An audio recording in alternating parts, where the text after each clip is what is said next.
Really happy with and encouraging, looking forward to Tokyo 2020. Two medals from Jared, obviously fantastic. Would have been great to have had him standing on the dais and I guess duly being recognised as a gold medalist. But look, he was fantastic in what he did. He's a freak of an athlete. Dane Bird-Smith was incredible in terms of what he did and stepping up in the hardest cauldron, and we've had some really good performances from our younger athletes.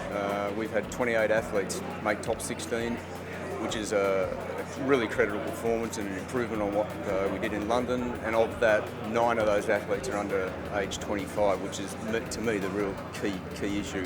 There's been a real resurgence of distance running, and the women have done particularly well here. So it's really good, and I think it gives everyone sort of hope that you can achieve. And the biggest thing for me is that the athletes have gone out there, believe they can perform and believe they belong there, and to me that's absolutely critical in terms of us moving forward. There's been a very good culture amongst the team, and I think that sort of started before Florida. The Florida camp enhanced that, and I think the team's got on really well, and I think they're a very young but enthusiastic team.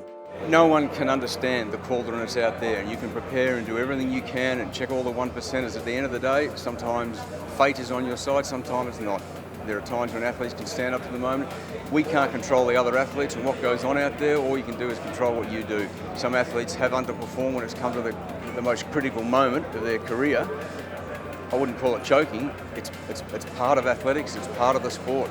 They're not going out there to try and do that. Sometimes I think there's enormous pressure put on us indirectly, whether it be family, whether it be from the OC, whether it be from our sports, to perform, particularly when you come in highly ranked. That's the hardest thing. It's hard to defend a title if you're a world champion the previous time. You go back through the statistics, world champions from the previous year leading into an Olympic Games, there's not many who come out and replicate. It's almost like you want to fly under the radar, and some athletes, that's probably a better place to be. But at the end of the day, sport is sport. You either stand up or you don't stand up, and I don't call finishing fourth a failure.